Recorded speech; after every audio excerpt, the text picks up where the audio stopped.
Barangkali inilah pentingnya cinta. Jika rumah tangga adalah kebun bunga, maka cinta adalah airnya. Tanpa ada air, bunga-bunga itu akan layu. Kasihannya, masih sering didapati rumah tangga yang dimulai bukan atas saling cinta, melainkan atas sebuah perjanjian. Atau, biar terdengar agak romantis, sebuah perjodohan. Rumah tangga Alina dalam Hati Suhita yang diadaptasi Archie Hekageri dari novel contohnya. Hati Suhita diarahkan oleh Archie untuk memperlihatkan perjuangan Alina menyirami rumah tangganya yang kering kerontang, supaya ibu-ibu yang nonton bisa bergemas-gemas ria memilih ship favorit mereka dari segitiga yang terlibat di dalam cerita. Tapi di sisi lain, Archie sendiri justru jadi tidak sempat menyiram pokok permasalahan yang sebenarnya, yaitu soal perjanjian yang berakar dari perjodohan yang berkaitan erat dengan hal yang membuat kisah ini jadi novel spesial pada awalnya, yaitu identitas karakternya.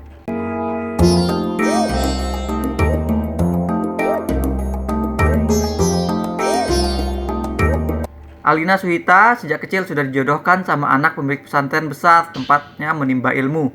Alina dan Gus Biru sudah dipupuk untuk menjadi pasangan penerus pondok pesantren Al-Anwar tersebut. Keduanya memang lantas tumbuh jadi orang-orang yang hebat, cerdas, karismatik, taat beragama. Amanah untuk jadi pemimpin memang gampang mereka emban. Tapi tidak demikian dengan amanah yang satunya, yaitu jadi pasangan. Alina dan Gus Biru memang kemudian dinikahkan. Tapi walaupun Alina tampak berusaha menjadi istri yang baik, Gus Biru tidak mau membuka hatinya karena cowok ini cinta sama cewek lain, Rengganis yang juga terpelajar. Nah, sehingga Alina dan Gus Biru akhirnya membuat perjanjian untuk pura-pura jadi suami istri yang harmonis. Padahal aslinya tidur seranjang pun Gus Biru nggak mau. Hati Suhita ada pada tempat yang tepat. Film ini menggali dari sisi manusia para karakternya, menggali hubungan mereka. Bukan hanya Alina yang permasalahannya dieksplorasi oleh film. Meskipun memang film ini paham betul betapa pedihnya keadaan tersebut bagi Alina, sehingga ya awalnya memang menggali dari sini. Terutama berusaha nge-cash in dari sini. Memancing emosi penonton dari pengembangan yang detail, tapi tidak terlalu lebay dari gimana sih ketika seorang perempuan yang ingin jadi istri solehah, ternyata tujuannya yaitu suaminya sekaligus jadi antagonis baginya. Ya kan, mulai dari mencoba merayu, ngebaik-baikin, ngerawat saat sakit, hingga balas cuek, semua aksi Alina sukses membuat berbagai kelompok ibu-ibu yang nonton di satu studio denganku semuanya bersorak-sorai riuh rendah. Malah ada yang sempat merekam pakai HP, merekam layar bioskop, tapi akhirnya memang dilarang sama temannya sendiri. Segitu suksesnya film ini memicu reaksi penonton. Opening kredit film bekerja efektif dalam mempersiapkan kita kepada konflik setiap karakter sentral, serta dilakukan dengan ekstra dramatis. Baru kali ini kayaknya film yang menggunakan shot drone dengan begitu menyeluruh. Ya kan, kemegahan pesantrennya tertangkap.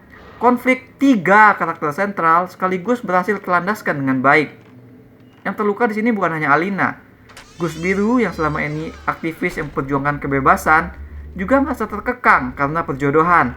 Rengganis, pacar Gus Biru, juga hancur karena cintanya tiba-tiba kandas begitu saja.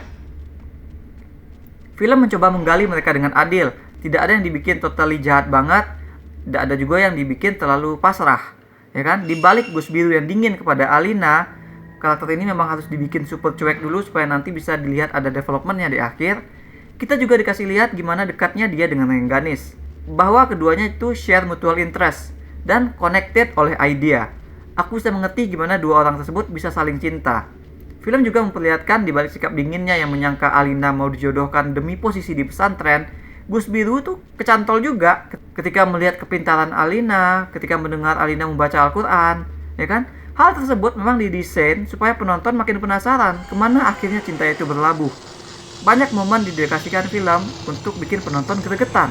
Misalnya, kayak membuat ketiga karakter itu seolah akan bersirobo dalam satu kafe buku, tapi nggak jadi ketemu gitu.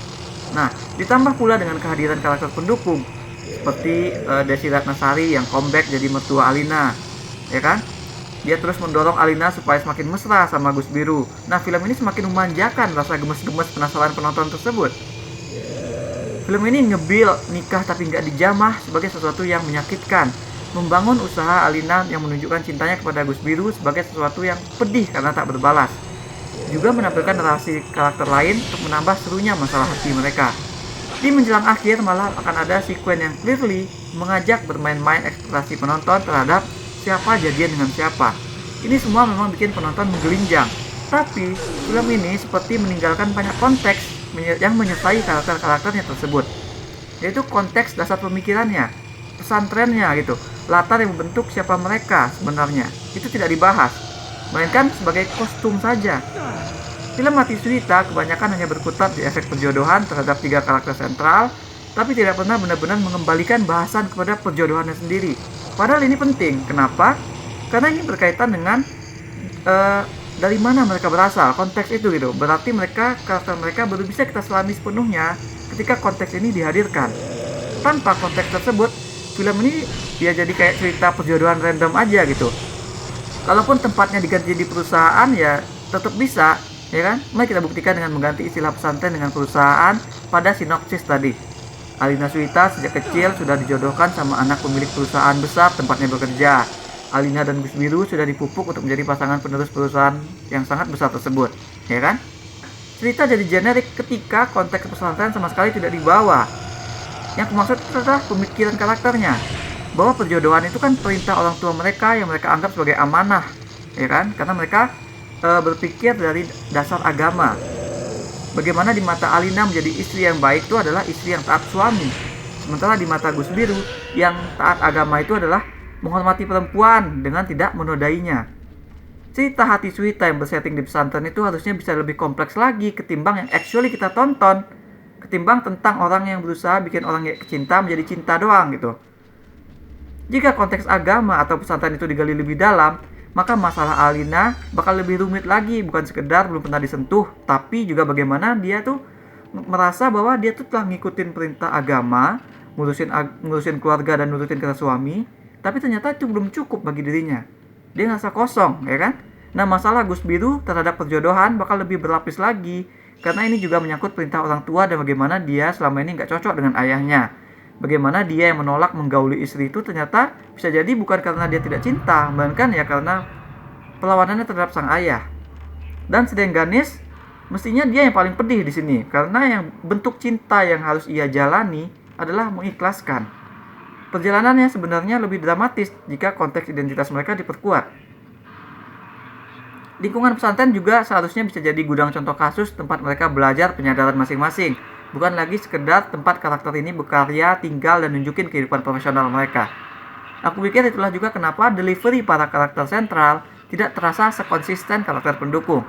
Nadia Arina, Omar Daniel, dan juga Anggika Borsterli memainkan karakter mereka dengan emosi ataupun intonasi yang seringkali terasa kurang kontinu. Atau mungkin terasa kurang kena sasaran. Seolah mereka sendiri juga ragu dengan apa yang dirasakan oleh karakter.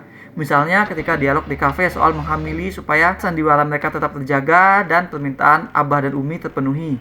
Dari nadanya aku pikir Alina itu setuju, walau dengan sarkas ya. Tapi ternyata pada adegan berikutnya, dia tuh nolak mentah-mentah. Atau ketika Alina dan Rengganis ngobrol di dapur, itu tuh aku gak yakin mereka beneran saling ngasih semangat atau mereka tuh cuma nebar kode saingan. Bahkan hingga cerita berakhir, aku masih ragu apakah Alina dan Gus Biru sudah beneran saling cinta, bukan masih karena amanah dan hanya karena mikirin Umi dan Abah. Konteks yang disisakan film salah satunya hanyalah soal karakter yang suka berkunjung ke makam sunan atau wali untuk menenangkan diri. Ini sebenarnya bagus kan, budaya masyarakat mengalir dari sini. Ini menambah sesuatu yang baru yang belum pernah kita lihat sebelumnya. Tapi efeknya juga tidak besar di akhir. Ya kan? Aku lebih memilih film ini benar-benar memperlihatkan Gus Biru mengaku kepada orang tuanya saja misalnya. Di film ini, adegan si Gus Biru kepada orang tuanya diperlihatkan cuma sebatas tanpa dialog, slow motion diiringi lagu. Padahal itu kan momen penting bagi Gus Biru yang telah menyadari kesalahannya. Itu juga momen akhir dia berkonfrontasi dengan ayahnya. Film ini butuh momen-momen seperti itu ketimbang momen nge-swerve kita soal siapa ternyata mencintai siapa di akhir. Menjelang akhir tuh memang cerita tuh ngedrag. Pacingnya ngedrag sekitar 20 menit terakhir karena film berusaha bikin kita naik turun dengan ngasih red herring soal siapa yang akhirnya dipilih oleh karakter untuk jadi pasangannya. Menurutku ini sebenarnya nggak perlu karena lebih baik waktunya dipakai untuk benar-benar ngebahas pembelajaran si Gus Biru, dia dengan ayahnya misalnya, ya kan. Film yang di awal-awal sering terasa terlalu cepat exit adegan, pas di belakang tahu-tahu jadi melambat dan akhirnya jadi kayak kehilangan momentum saat karakternya balikan. Ya karena terlalu lama pada sequence surf. Lucunya memang film itu kayak puncak dramatisnya tuh hanya di awal, di opening itu. Epic sekali, sementara ke belakangnya tuh nggak ada adegan yang seperti demikian lagi. Selebihnya tidak pernah terasa ekstra gitu. Padahal kan mestinya opening itu adalah semacam teaser untuk apa yang akan ada di akhir. Tapi di akhirnya ya biasa aja. Nah, untuk mengincar cerita yang bisa digemes-gemesin penonton, film ini berhasil mendapatkan tujuannya. Arahan film memang sepertinya total untuk kesana dan dilakukan dengan elegan. Permasalahan perjodohan, orang ketiga, suami nggak cinta, diceritakan dengan nggak lebay dan menarik. Bahasan karakternya juga berimbang sehingga jadi cukup dramatis. Tapi sepertinya ada konteks yang hilang. Film dengan latar yang kuat itu harusnya tidak jadi segenerik seperti kita tonton ini. Pilihan dan journey karakter yang kita lihat seperti kurang konsisten karena ada konteks dari mereka yang mungkin sengaja tidak dibahas mendalam. Jadinya ya seperti bermain di kulit luar saja. Film jadi seperti terlalu jinak dan menghindari banyak potensi bahasan yang menantang. Padahal kan bagaimanapun juga ini adalah cerita perjodohan dalam ruang agama ketika persoalan amanah dan hati diadu. Aku berikan 5 dari 10 bintang emas untuk Hati Suhita karena tidak pernah benar-benar terasa nendang gitu. That's all we have for now. Bagaimana pendapat kalian tentang sikap Bus Biru dalam film ini? Apakah menurut kalian dia itu beneran cinta sama Alina atau tidak? Share pendapat kalian di komen. Jangan lupa hit like dan subscribe supaya gak ketinggalan review-review dan playthrough lain. Kunjungi mydersit.com untuk review yang lebih detail. Atau kalian bisa kunjungi store mydersit di chiptoloka.com. Ada banyak kaos dan pernak-pernik custom yang unik, mulai dari film, musik, game, hingga wrestling. Thanks for watching. Remember in life, there are winners and there are losers.